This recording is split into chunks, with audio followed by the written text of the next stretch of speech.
Welcome back to the Bold Podcast. I'm Todd Birch, your guide on this exciting journey of personal growth and leadership, where my guests and I will share personal stories from our transformational journeys of how small changes can lead to massive results. You'll discover tips on overcoming obstacles, setting and achieving goals, building lasting habits, living a happy, healthy, and positive life, and so much more. If you're ready to cultivate a growth mindset and become the best version of yourself, then let's ignite your growth today. On today's episode, I'm thrilled to welcome Christine Hockman, a high-performance executive and mindset coach, entrepreneur, speaker, wife, and mother. Christine is the founder of 1 Degree Shifts, where she helps leaders gain clarity, overcome obstacles, and design a life full of energy and excitement. Trained by Brendan Burchard and partnered with Positive Intelligence, she uses one-to-one coaching, mental fitness apps, and workshops to ignite success and joy. Christine loves being a mompreneur, fueling a healthy lifestyle, taking adventures with her family, and learning something new each and every day. Listeners, get out your notepads because this episode is going to be so damn good. Christine, welcome to the podcast, my friend. Thank you. I'm so excited to be here. I can't believe we're sitting here doing this right now in your amazing studio. Right? Thank you for having me. Like this circle of life, man. Yeah, it's all coming around. Right? So I thought to give this episode and the listeners some context. You and I are great friends. We've known each other for about, 4 years now. Yeah. Just explain how we got to know each other. So I was going to start, but I think you have the story better than I do. So why don't you kick us off and kind of explain why you reached out to me and how we got connected? Oh, sure. So it's the power of LinkedIn, where I remember just you popping up in my feed, and I don't remember how, but I noticed first your photo, like your portrait photo. It was set as a backdrop with the tree. So it was you and a tree. And I was like, okay, that caught my attention because I'm a nature girl. And then I started scanning your information and just your leadership style, the fact that you worked in marketing, that you were in this region with me just down the street, and you worked with nonprofits. I could tell immediately, just caught my attention. And the more I read about you and checked out your posts, I was like, this is a guy that is really aligned with my values, and I like his integrity. I like his style. It just felt like, your vibe attracts your tribe. Mm-hmm. And I was like, I'm going to reach out. I just had this feeling to do it, and I felt like there was going to be something that came out of it, and I did it. And thankfully, you weren't creeped out by it. And you said, yeah, let's Zoom. Yeah, that's what LinkedIn's all about, right? Yeah, it is. Linking up. Mm-hmm. And was it Zoom? It had to be because it was our first one was Zoom. Yeah, it was 2020. Yep. When we met. So you reached out, we had the Zoom, and I think you asked me or educated me on life coaching or high performance coaching. Yes. And I hired you. Yes. So Christine has been my coach for the past 4 years. And she introduced me to Shirzad Shamin's Positive Intelligence, which I mention on just about every episode. And, thinking about it, why do I do that? Because that program changed my life. Mm-hmm. Like literally, that program is amazing. And, I think about how people get connected, right? And there is something there, right? People come into your lives for a reason. I believe everything happens for a reason. And at that point, like COVID was hard enough already, and I was going through major reflection, and there was something missing.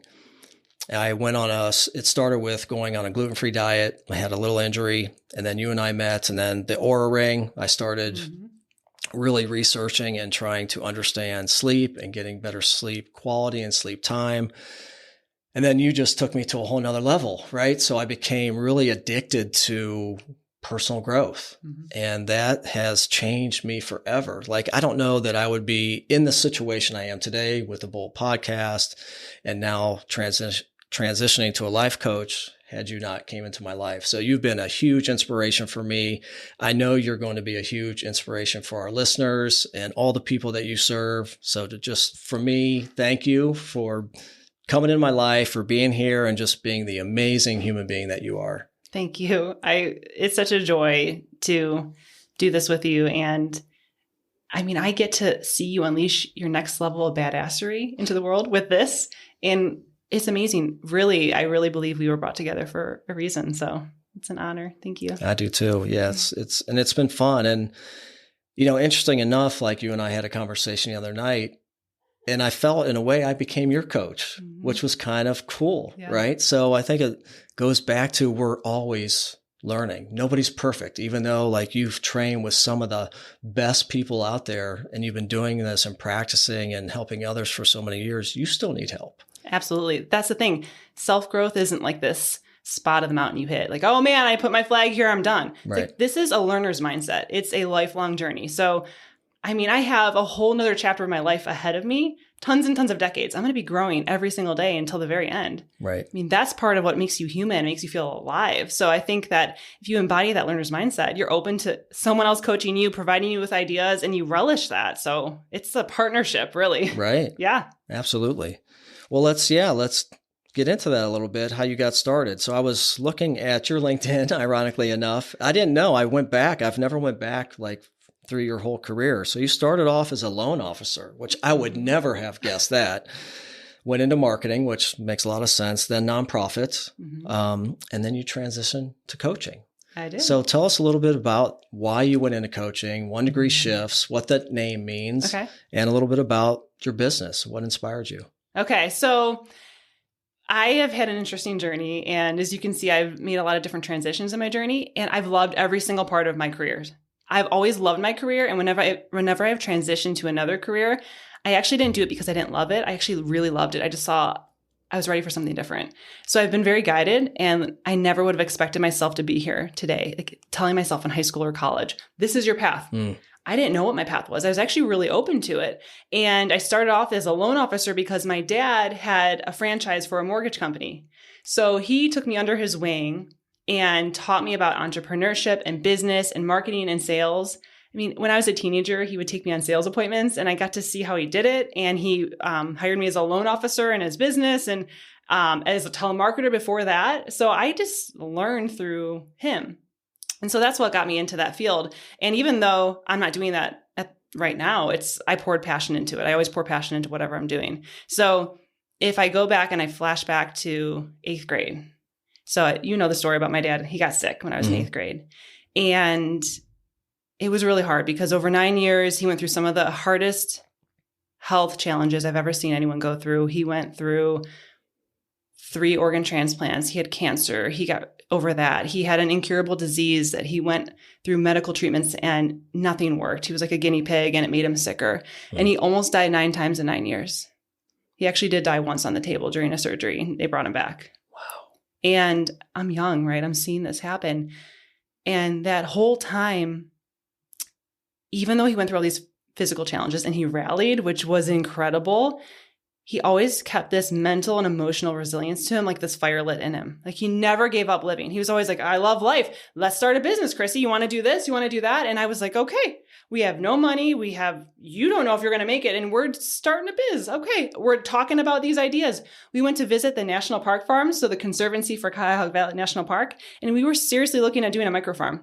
We didn't know what we were doing. We had never done that before. We lived in Parma, right? So he just taught me that no matter what's going on, you need to have this like fire, right? You have to have hope and you have to keep living. And he would just crack people up at the hospital. He'd be in the ICU unit, in the ER, and he was cracking jokes.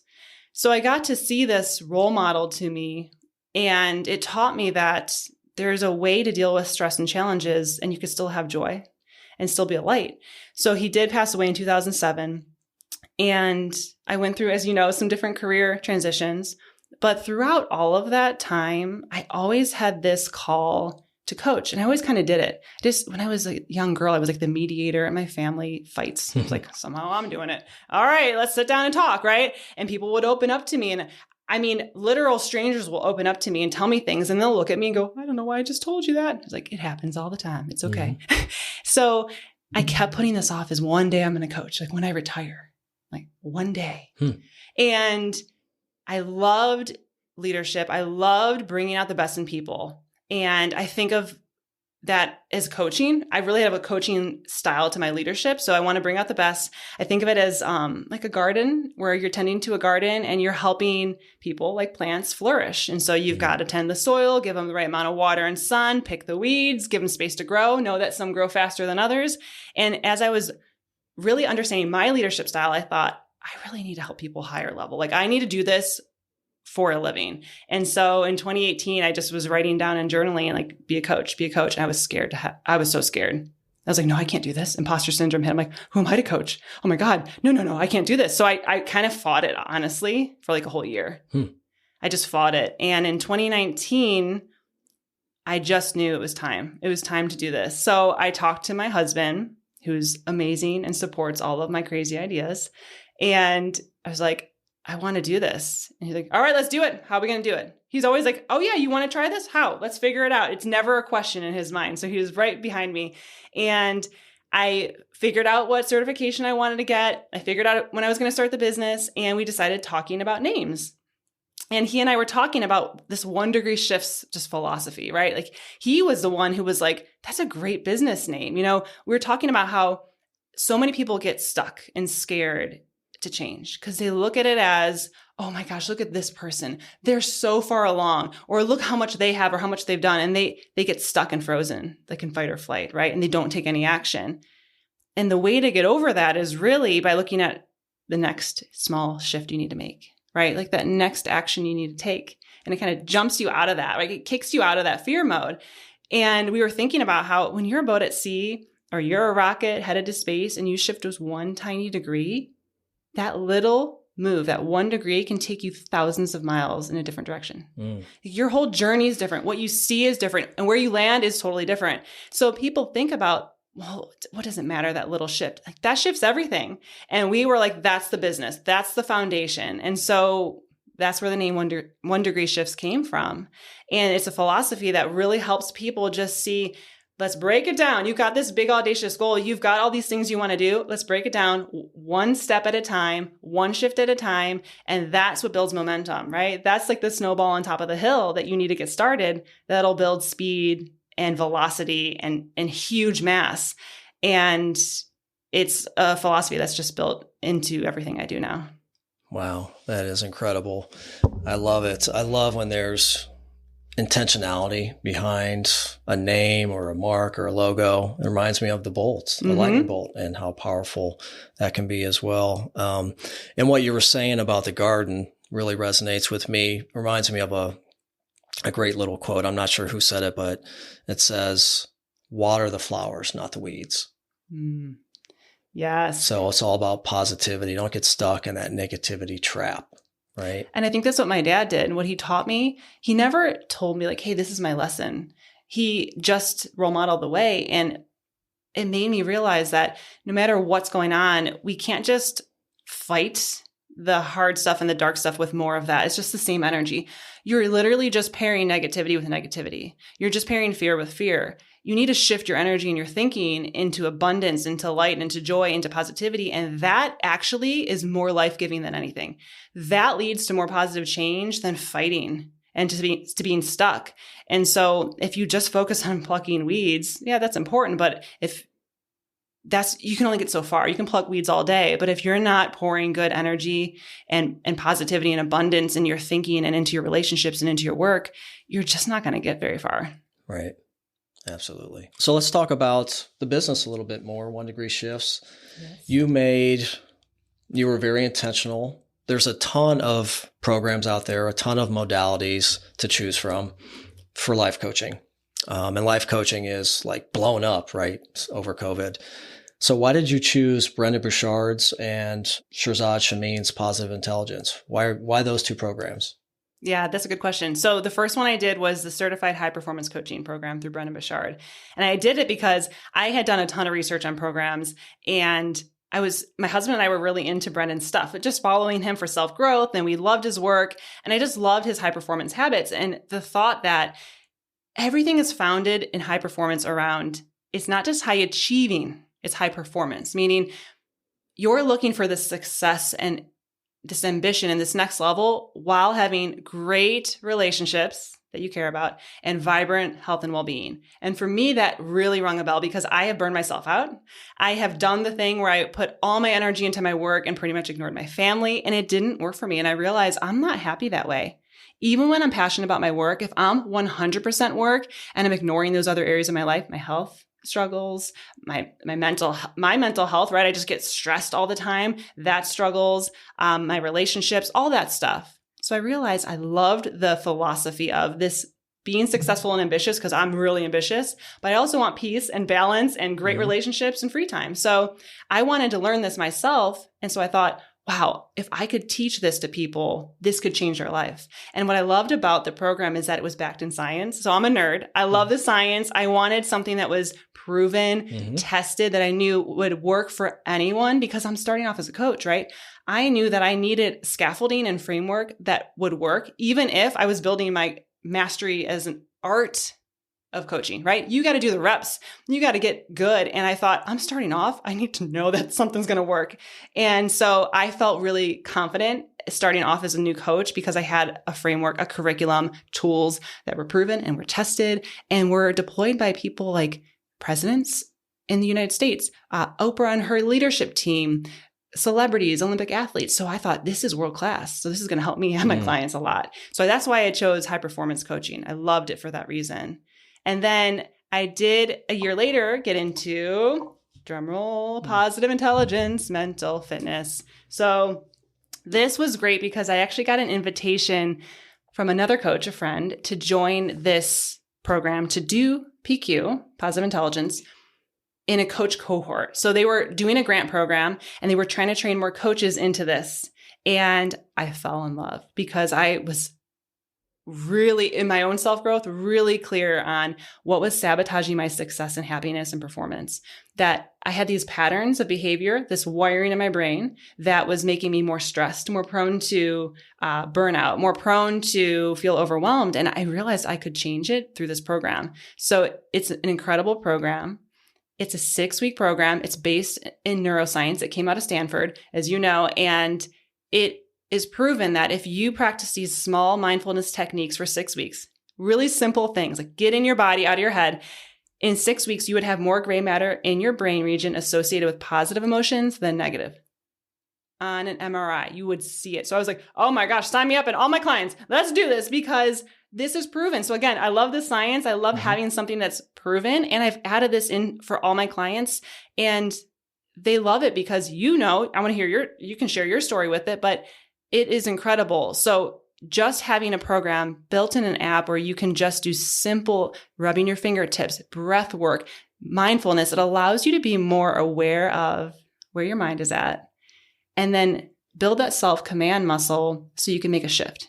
Yeah, I call that the pause button. The pause. For me, because I used to go from 1 to 10 that. There was no pause, no reflection point. That got me in a lot of trouble. Oh, me too. That was, I was born impatient, very reactive. Yep. And so I've had to build this and I realized this is just a mental muscle. So I think about it as we work out, right? We build our biceps, we build our quads, we do all this stuff. You can build a mental muscle. So for anyone even listening, if you worry like, oh, I'm just like that. I'm just always stressed. I'm always overwhelmed. I'm always irritated. That's actually not your natural state, right? That's not our natural state. That's a learned behavior based on stress and survival. We can override that and rewire our brains through simple techniques. I mean, seriously, like, let me eat this for breakfast every single day because it's incredible. Yeah. It allows you to just deal with life stress and recover and be at your best self and feel happier. So that's why I loved PQ and I got involved. Yeah. And live a more positive life. I mean, that's really the foundation. It's what it's all about. Shifting from a negative to a positive. But it takes reps. It takes work, just like anything. I think it's so important because I think learning from my dad and seeing that, I built in my life a lot of reverence for life and a lot of responsibility for taking ownership of my state. Because I realized that no matter what's happening to us, we get to choose our attitude and how we show up. So Viktor Frankl, one of his quotes that I think I've shared, I love, it's a man can basically lose everything but the last of the human freedoms, the ability to choose your own attitude in any given set of circumstances, the ability to choose your own way. And Viktor Frankl was a Holocaust survivor. Yeah. He went through the Holocaust, lost his family. He was in a concentration camp. And if he could think that way, I was like, wow, that's powerful.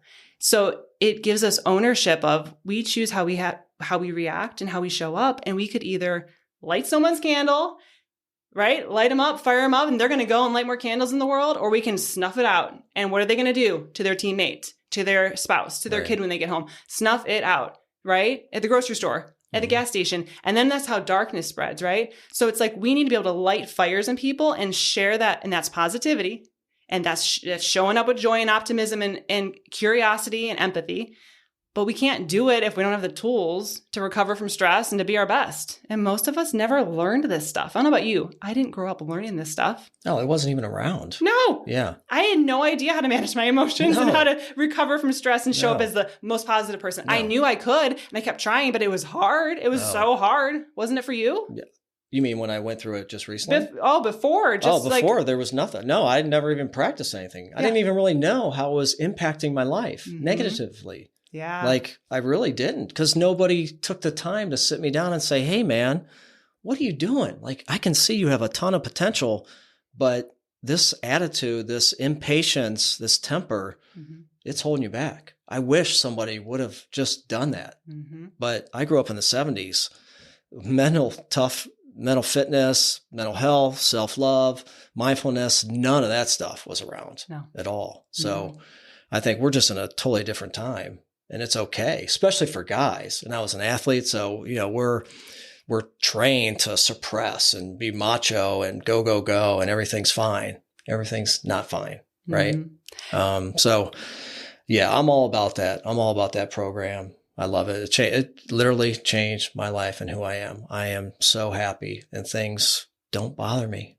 I just roll. Isn't it amazing? And it's a beautiful thing. And I can come into a situation with an open mind and not react, right? And just pause, reflect, take it in, and then say what I want to say or not, and just listen. So it's a beautiful thing. It is. And I love it too, because I think a lot of people think of positivity and they get it wrong. They think it's like this puppies and rainbows and everything's pretending to be fine. It is not. Right. It's acknowledging life is friggin' hard, and you're going to get hit and you're going to be set back. The goal isn't that it's perfect. The goal is that you recover faster to your best self. Yeah. And if you don't know how to do that, you're going to get stuck for days, weeks, months, years. And I've had clients who've told me that this program and my coaching have helped them recover so much more quickly, that they went from years of being triggered down to hours, or days down to minutes, literally, right? And so we know how quick it can go, where you get a bad interaction with someone and it ruins your mood for the whole day. PQ doesn't let that happen anymore. You recover, because if you're in that negative emotion for more than 2 minutes, you're just ruminating, catastrophizing, and getting stuck. That's it. Yeah. And honestly, I don't even need to recover, because I'm not even going there. I mean, not perfect, but really it's a very small percentage. And I love that story, because that's to show people what's possible if you keep doing the work, right? Yeah. And I'm still doing it, right? You've been doing it for a few years now. So now you in the beginning were like that recovery level, right? And now you don't even feel it as much. And that's where I get to as well. And my other clients who have been doing this for a while, you just don't feel it. It's more like, you don't even notice it. Like the judge in your head is so much more quiet, or you don't notice things don't upset you like they used to. You're just at a much more even keeled, positive state. It's because you've rewired your brain to play in that space. And I think a lot of people don't realize how plastic our brains are, and that we can rewire them. I didn't know. I destroyed my brain for so many years with drugs and alcohol. I had no idea. I thought I was done. And my memory is still not great, but it's growing, and I'm learning every single day. I'm addicted to learning, and it's beautiful. And your brain is so powerful. It is. That's why everyone should have hope. I mean, if we can do this and recover and not flip people off when we're driving, there's hope for everybody, right? Oh, you had to go there. I've done it too, my friend. Yeah. The beep, not anymore. The beeper. Do you still beep? Oh, no. I mean, yeah. I mean, you were the beep, beeper. Like lay it. Yeah. My wife, she hated it. It would drive her nuts. I'm like, babe, the guy. So now I just beep if it's like emergency, like, like danger. I need to be safe. And, like, you're in my lane, beep. Okay, can you please not drive into me? Yeah. But you're not triggered and stuck. Beep. courteous. It's a PQ beep. That's good. You talk a lot about your clients. So what type of clients are you looking for? Who's an ideal client for you?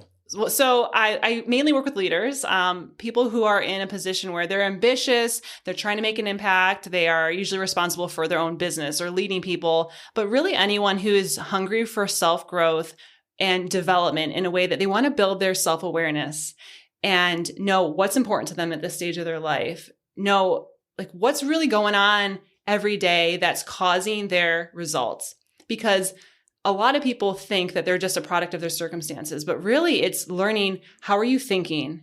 How are you acting? What habits do you have? And are they supporting you or taking you away from your dreams? And so anyone who's really interested in getting that self-discovery and figuring out more about themselves and what's important to them and what's serving them or taking them away from goals, and then willing to put in the work to shift their thinking and their habits to move them forward so that they can have more success on their terms, whatever that means to them, not just blind what society says, but what's success for them.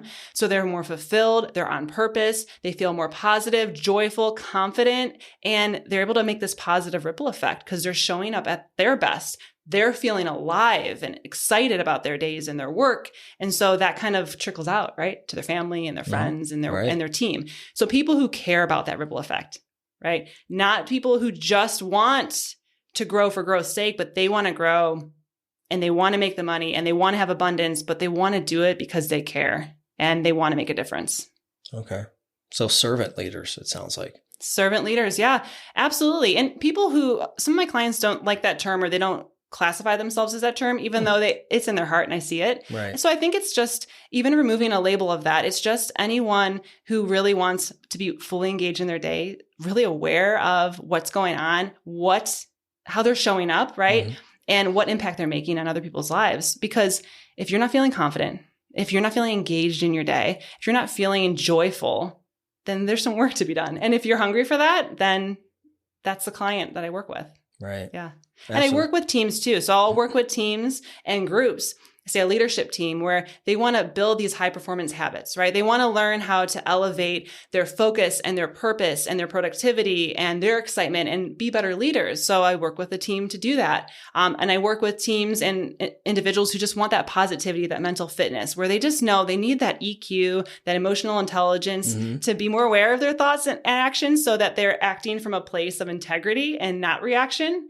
And so it's really broad, but people who want to be better and show up at their best. Right. And they're ready to do the work. Ready to do the work because I'm not going to dive in and, we're not going to go low level. Like we're going high level and we're really focused on building the thinking and the habits to take you to another level. So this is for people who've already done some work. They're listening to podcasts, they're reading the books. They have done programs on their own where they're trying to discover more about themselves, but they're ready for someone who's going to challenge them, challenge their thinking, call them to another higher standard in a loving way. It's always out of kindness and love. But what a coach does is a coach helps you get clarity on what's important to you and then holds you accountable and says, well, it sounds like maybe you're not showing up as that person you wanted to. You wanted to show up as that husband, right?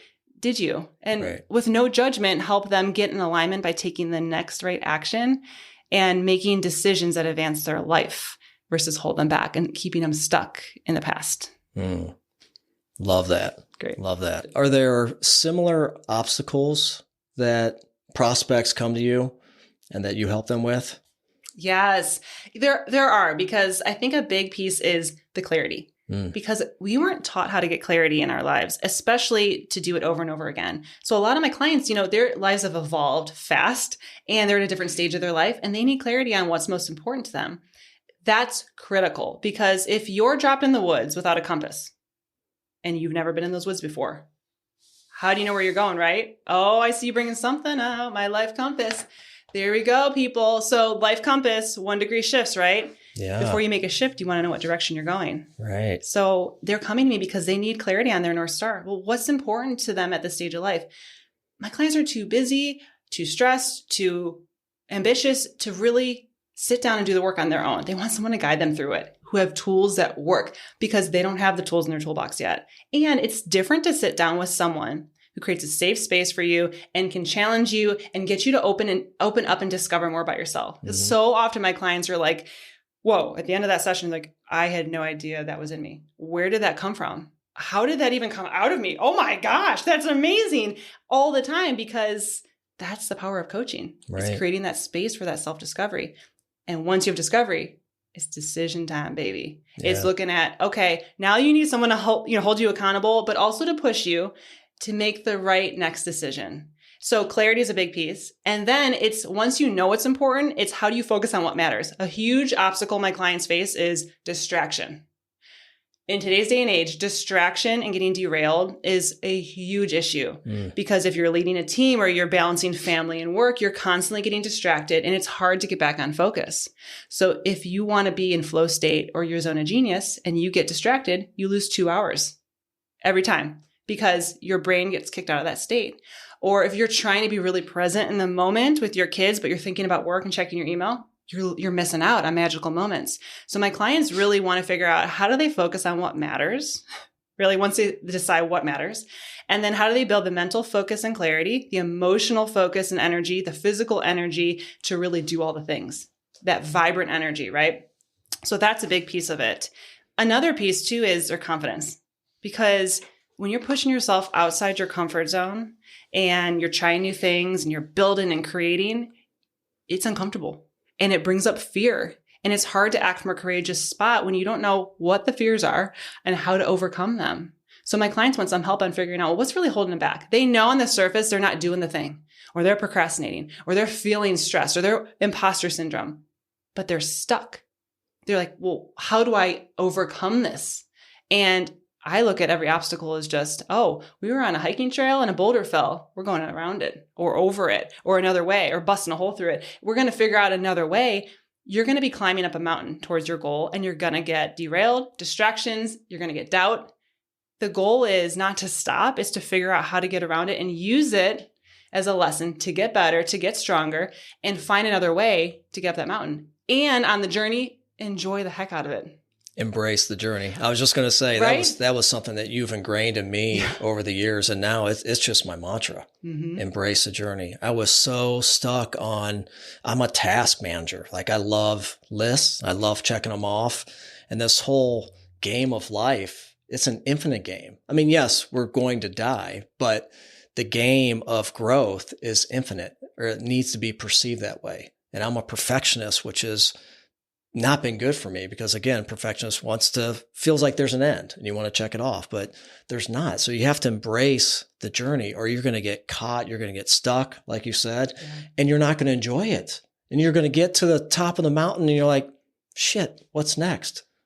That's it. Bingo. And so, that's it. You got to enjoy it. If you're working your butt off, if you're making sacrifices and taking your one precious life and pouring it into things, you better have some fun. I'm all about the fun. You got to have some fun. Bring some joy into it, right? There's so much beauty in this world. We were made not to grind, but to enjoy our lives and to bring more light to others.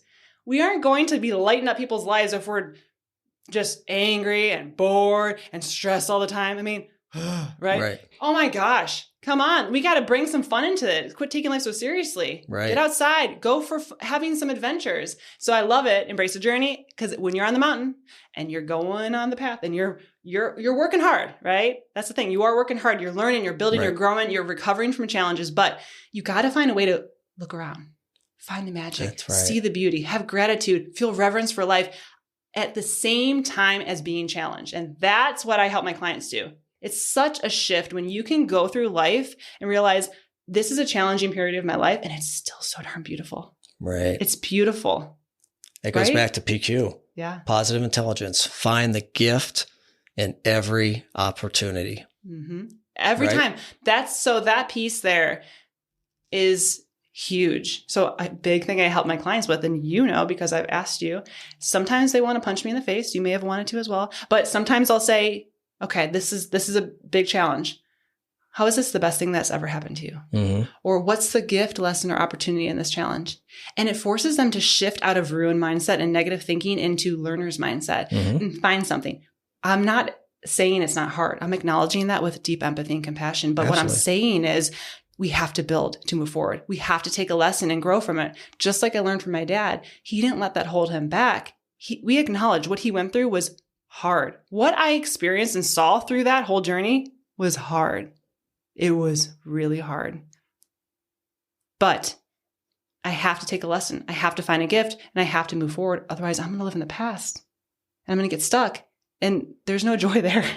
No. And life's right here in and the it's now. the past. Yeah. It's the past. Mm-hmm. I mean, yeah, we can learn from it, but we need to focus on moving forward. Absolutely. In the future. Every breath is a new you. And I want to point out, you said you're a perfectionist, but actually you're a recovered perfectionist. High five, man. Yeah. Yeah. You've done the work. Yeah, absolutely. Oh, yeah. Real. In fact, it used to be, we'd have these little AKA like taglines or nicknames on the back of our business cards, all my employees. And mine was the perfectionist, AKA the perfectionist. And it's funny. It used to be a great icebreaker when I'd meet somebody new or exchanging business cards and they say, oh yeah, I'm a perfectionist too. You know what? I strike that out now. Yeah. And we used to have it on the website too. We have a bio page for everybody and I changed mine. Mm-hmm. Do you know what I changed mine to? Oh, no. Take a guess. Is it a one word? 2. I don't know. Lifelong learner. Oh, nice. Right? Awesome. That's perfect. That's such Huge a great pivot. mindset shift. Right there, that's a 1 degree shift. And you know the ripple effect of that. What's the ripple effect of you shifting from perfectionism as your identity to lifelong learner? Well, the ripple effect is my team sees that, right? So I'm a leader. I'm the business owner. People look at me and whatever I'm doing, not saying they're going to replicate that, but at least they're looking at it, right? I'm setting the tone for the whole organization. It just flows down. So if they see that I'm taking this serious and I'm working on myself and not facing it in a perfectionist mindset, then maybe they'll do the same. I love that. So Ripple effect. It's a ripple effect. And that's powerful. And especially when you're working with these top leaders, they have direct reports. They're responsible for big things. And it does. Everything starts at the top and it just flows, ripples down. It does. Let's dive into a little more on perfectionism if we can as a sidebar, because I know a lot of your listeners deal with it. I am a fellow recovered perfectionist. Hi, I'm Christine, fellow recovered perfectionist. And I know. Maybe we need a group for that. Oh my gosh, because it is truly something that holds you back. I didn't realize it, how much stress it caused me and how it slowed me down. I remember distinctly while we were building a startup inside a nonprofit, and I was taking so much time on decisions and this work, and I realized that it was perfectionism and it was actually holding our business back. And that kicked me into trying to figure out how to get rid of this. But really until PQ, I still struggled with it. Mm-hmm. And I have switched my focus, and my mantra is more focus on excellence, not perfection, and focus on experimentation and iteration. So I'd love to know a little bit more if you have other techniques, but for me, what's helped me as a perfectionist to recover from that, for any listeners who maybe need this, is you can seek excellence, and that puts you into a mastery mindset, a learner's mindset. Mm-hmm. But when you focus on perfection, it's an unattainable standard because you're human. So you literally will set yourself up for failure and beat yourself up and get stuck in shame, because perfectionism, you shame yourself. And shame is a restrictive energy. You shut down, you close up. And when you do that, you don't take action. Mm-mm. You get stuck. You hold yourself back, your team back, your family back. Yeah. No one likes it. No one likes it, right? No. But what happens when you are a learner and you're seeking excellence? You go, okay, made a mistake. Great. Take the lesson, move on. Iterate, iterate, iterate. The most successful people are iterating faster than you. That's the difference. And so if you can do that as a learner's mindset, you stay open, you assess yourself instead of shaming, mm-hmm. and then you make a decision that moves you forward, and that's momentum. So It's such a different energy, isn't it? It is, yeah. And for me, it's always just been embrace the journey. Mm-hmm. Just that mindset shift is what does it for me. Because I'm thinking about, it's not the end. It's the process to get there. If I'm enjoying the process, the end's going to be what the end is. It doesn't need to be perfect. I love that. And Seth Godin, I follow him, and he's always been about just get it out. Mm-hmm. Don't worry about it. Get it out in the world. If you wait 2 more years, like I worked on this podcast show and this whole new venture for a year, patiently, painstakingly trying to hone in on the messaging and the brand and the graphics and the story. And then I put it out there, and there are many things that I know are not perfect, and I'm okay with that. It's just, I just needed to get it out there. Yes, I love that. I love Seth Godin. He's helped me a lot too, because he says, show me your suck, show me your crappy work, put it out there, because you need to produce that first before you're going to iterate and get better. Right. So I think we have to give people permission to suck, to make a mistake, because that's how you build. I mean, think about this. Permission to suck. When our kids were learning to walk, at any point when they were falling on their bums and trying to get back up, did we ever go, buddy, just give up. You're not meant to be a walker. Just crawl the rest of your life. Right? Yeah, no, it's a great analogy. No one says that, right? No, what do you do? Come on, get up there, keep trying. Right. Oh my gosh, you encourage, right? Right. That's what we need to do to ourselves. Right. Like riding a bike. Riding a bike, yeah. That's what we need to do for ourselves. Get back on that horse. Look in the mirror and cheer ourselves on. Be like, get off your butt again. Keep going. Right. Yeah. It's crazy. I'm going to do a whole episode on perfectionism. All right. It's going to be a good one. Yeah. People need it. We need it. It's so important. Yeah. Yeah. Absolutely. So you have the business. You have a family. Take a lot of pride in being a mompreneur, as we talked about. How do you, and like, obviously you're a big advocate of personal growth, taking time for yourself. How do you balance all of that and have a really nice work-life balance? That's a great question. So I first kind of think of it as a philosophy and then a practice. So I'll dive into it as a philosophy first, because I think everything starts with a mindset. So I first have a mindset that I need to seek balance. Now that word, not everyone relates to. It could be integration. It could be something else. But for me, I have to seek balance, because I know that I want to work and I want to make an impact and I love it. But I know from my experience that I've been burned out, and I know that without a clear intention to have balance in my life and more equilibrium, that I can get really hyper-focused on something and just go. Mm-hmm. So I have a philosophy that I'm going to seek balance, and I'm going to put energy into the things that make me feel alive and excited and like I'm making an impact. So with that, when I built the business and I started it in 2020, 1 Degree Shifts, I knew my history. I knew what I was capable of, meaning I could burn myself into the ground again easily. So I set a vision. And I think this is my foundation that leads to my practice. So it's important, because I said, and I wrote it down and it became my foundation. I said, I am going to build a profitable business that revolves around my health, family, and free time. That was my vision. It wasn't, I'm going to build a whatever figure business. It's not, it was a profitable business that revolves around my health, family, and free time. So that's it. That feels right. That's it. This stage of my life. It allows me to put energy into all these things that are important to me. And every decision I make has to be vetted through that. Does it enable that? Now, I mean, I'm not perfect, because here's the other philosophy. Life is like yoga. Sometimes you're just warrior 3ing it over things and you're just wobbling, and the wobbling is good. When you're wobbling in a yoga pose and your ankles aren't as strong, you're getting stronger. The wobble is good. When you tumble over, you get back up, you'll get better. So I think of it as warrior 3. And you know what? It's going to be messy. It's not going to be perfect, but I'm going to always seek that balance. And so what I do is I iterate a lot. So in practice, I'm constantly checking in with myself. How's it going today? How am I feeling? How are my people feeling? Is there tension in there? Are they feeling excited? Are they getting enough time for me? Do I feel alive? Am I stressed? Am I happy? And I'm just constantly checking in, real organically. How am I doing? And as soon as I notice something's off, I iterate. Because that's me. I make a ton of mistakes. I mean, Todd, I make mistakes all the time because I put myself out there. I'm a mistake queen. But I iterate fast. Mm-hmm. Recover. I recover fast. I take a lesson. I go, okay, lesson learned, move on. And I use it to be better. So for me, it's looking at, I do schedule and plan things out. I think structure enables us to scale our lives and our businesses. But here's the thing. I am not naturally a structured person. I'm a spontaneity free spirit. I'm like, I just want to do what I want all day. But I know I need structure. So I structure my life, but in a way that I'll look at my calendar. And I'm a nerd, so I see color-coded block time based on what I need to advance in my business. Each area is a different color. So if it's administration, marketing, clients, they're different colors. My personal time is on there. My son's football practices are on there. My date days are on there. My mommy-son adventures on Fridays in the summer, because I take off every Friday in the summer with my son, who's 7 and adores me and I adore him. How special. That's on there.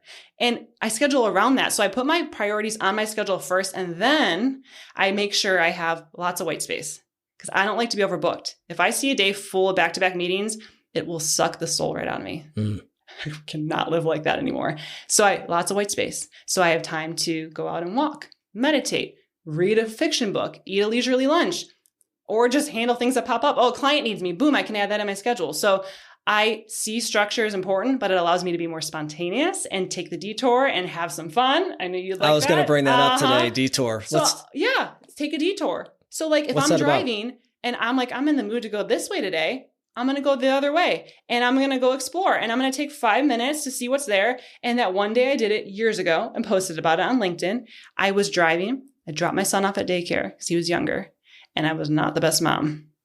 I have to be honest. I was very impatient and I felt bad and I just knew I needed a reset. So I went, instead of going back to the office, I went the other way, took a detour, and I pulled into a parking lot that had a beautiful lake.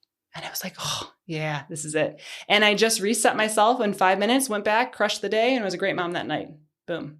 So sometimes I just detour because I want to have fun. Like, oh, I'll be riding my bike or paddling on my paddleboard. I'm like, ooh, what's around the bend on this river?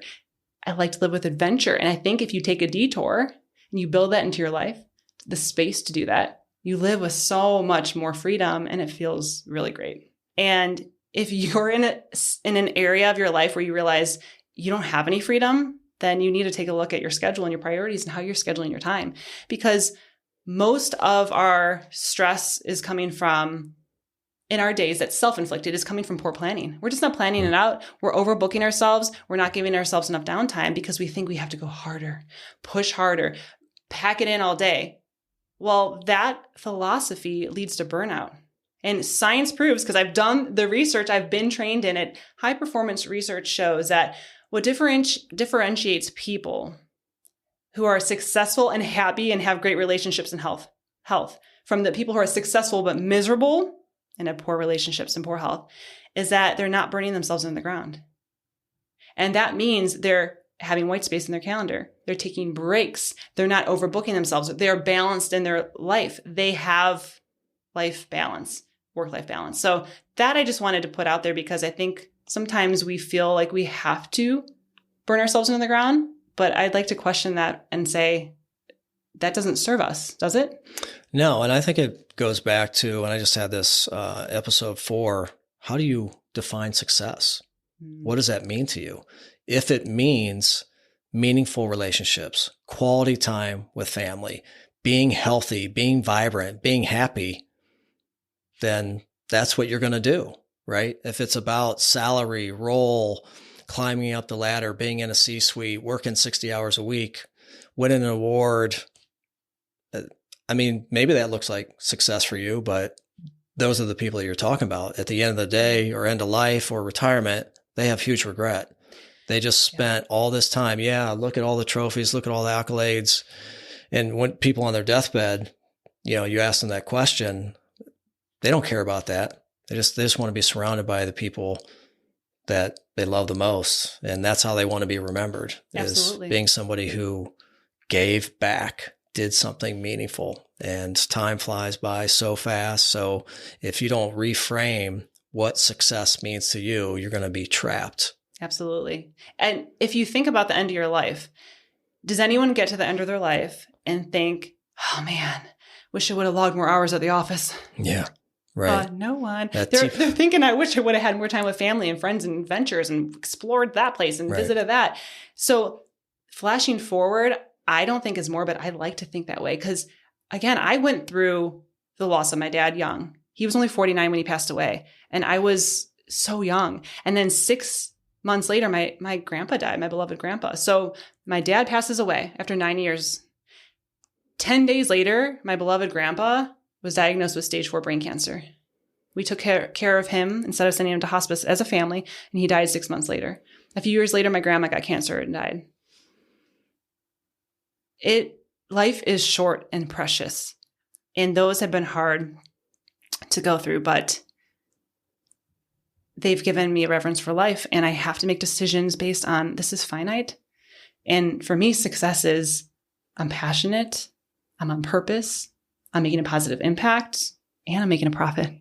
It's a both and, it's all together, right? Right. It's important to have the money, and I want to do that so I can give Right. generously and change my family Right. for the better. Sure. But it can't be the only thing. It has to be, and it cannot be either or. Right. When it's either or, you only make decisions based on money, and that's when you don't actually succeed. That's not balance. It's not. Yeah. And that's a means to an end, honestly.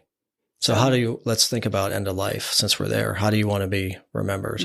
If we're up there and somebody's given the eulogy, what do you want them to say? What do you think they would say? The first thing that just kind of comes to my head is what I'd love for them to say is that Christine made me feel welcome and loved and seen and appreciated and understood. She made me smile and brought me joy and made me bring more joy to others. So something like that. If I was given it on your behalf, that's what I would say about you. Thank you. So, yeah. Well, in like 500 years, there you go. Right. Exactly. I'm going to live forever. And I'm into hacking my biology. So yep, exactly. People, I'm around for a while. So just that's episode watch 2. out. That's part 2. Yeah, we need to get there. Well, no, actually that's a good segue into holistic. I mean, you touched on it quite a bit, but I mean, it really is. It's not focusing on one pillar in life. You really have to take a whole holistic approach to it. You do. And that's what high performance is about. A lot of people hear high performance and they think, ooh, performance, just tweaking my productivity. That's part of it, but it's everything. If you're not fully engaged in your days, like present in the moment, like living life engaged, feeling confident, feeling joyful, feeling excited, you are missing out. And so it's not holistic. If you're just completing the projects and getting the rewards or the awards, right, you're missing out. Or a lot of people who feel like they're not doing work that contributes in a meaningful way. Or like you said, self-growth. So if you're not challenging yourself to learn and grow, you're also going to miss out. So holistic is really looking at all those different life areas and making sure you're putting a little attention into all of them. So you showed my life compass before, right? That's one of my tools I've developed for my clients. I love that thing. It's looking at your 8 life areas. You have 8 areas of your life, right? And those areas are going to need some kind of equilibrium, a little bit of love, a little bit of TLC. And that's, you're looking at your mission, you're looking at your health, you're looking at your love relationship. If you're not with someone, that's with yourself, number 1. You're looking at your family and friends, your finances, your adventures, your growth, and your spirit.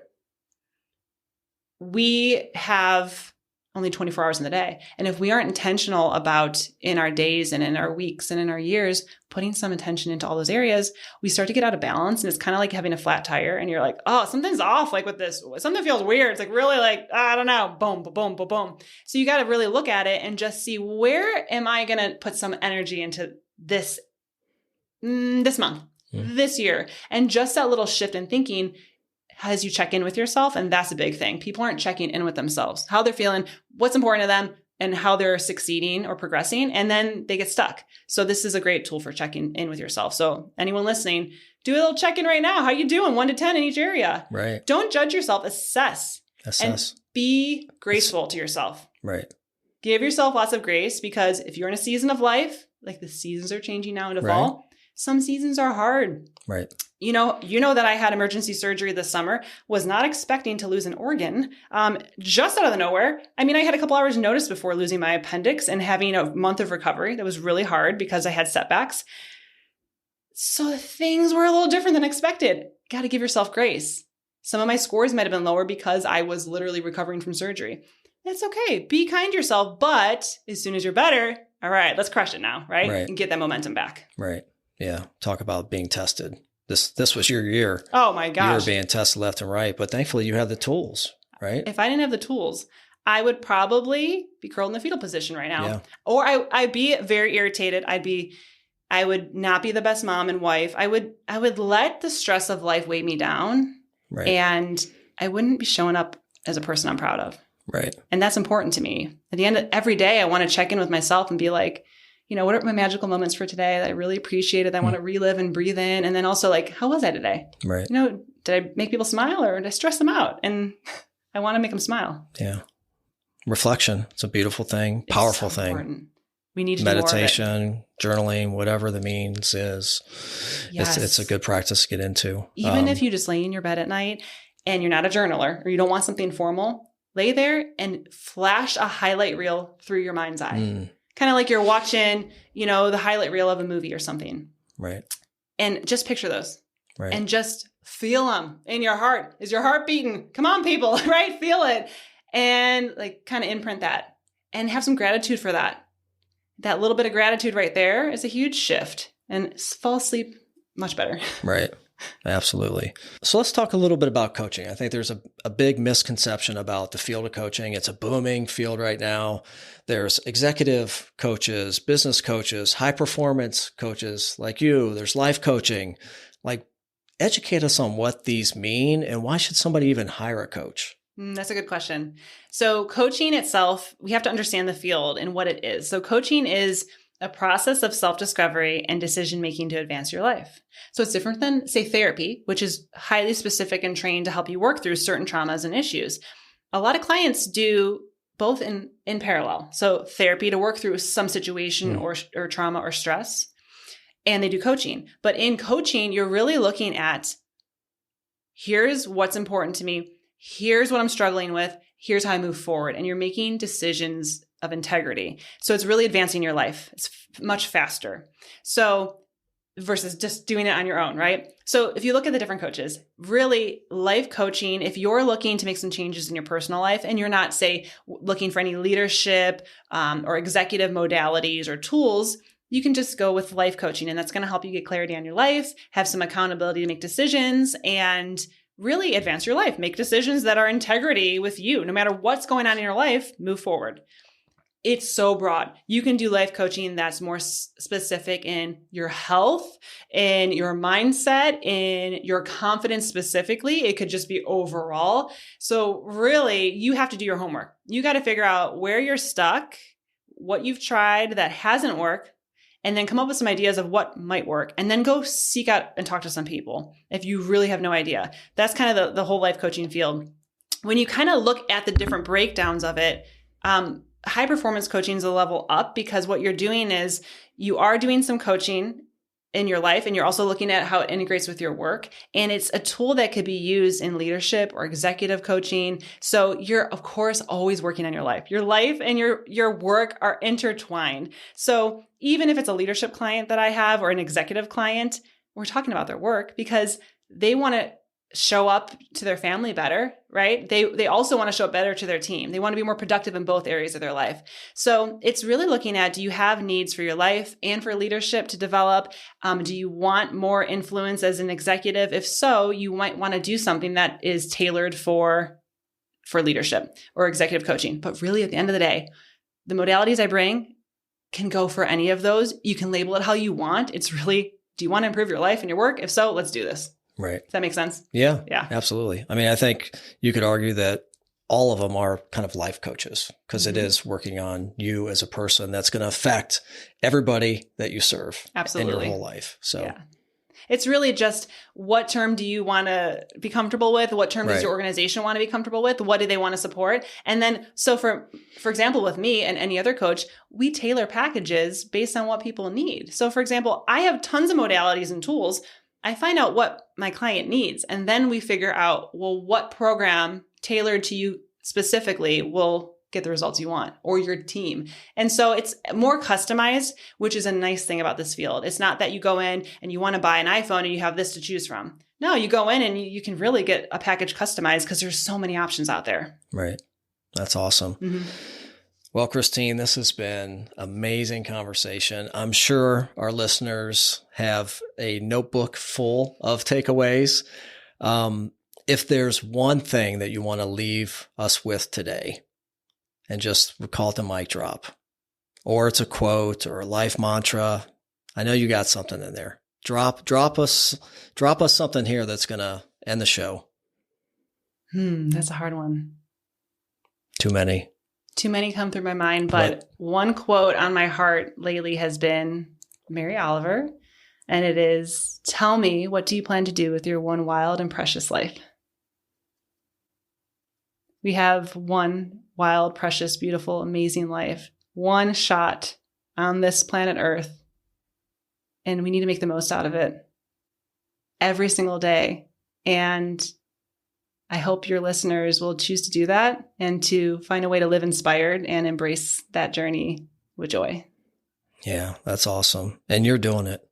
You're living. I try. You're living it. And you are a great model, a great mentor. I am so happy that you came into my life, that you spent some time with us today. And I wish you nothing but the best. Thank you so much. And thank you for everyone listening. Thank you for having me. Truly, I just am so pleased and honored to be here. And I hope everyone can leave knowing that they have this flame inside them and this spark, and they just need to fan that flame and just go bring the joy, right? Bring the joy. Ignite the bolt. I love it. You. Everybody's got the bolt. Yes. Thank you so much for listening to this episode. You are on your way to growth, transformation, and joy.